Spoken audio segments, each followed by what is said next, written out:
أعوذ بالله من الشيطان الرجيم আসসালামু আলাইকুম।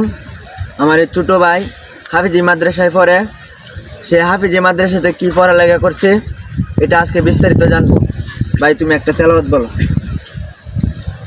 أعوذ بالله من الشيطان الرجيم بسم الله الرحمن الرحيم يا أيها الذين آمنوا كتب عليكم الصيام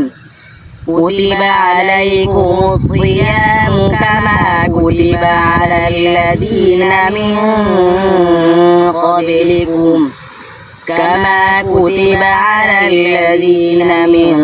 قبلكم لعلكم تتقون। আমার ছোট ভাইয়ের পড়াটা খুব সুন্দর হয়েছে, অসংখ্য ধন্যবাদ। আপনারা সবাই ভিডিওটা শেয়ার করে দিবেন আর একটা লাইক করে দিবেন। আসসালামু আলাইকুম।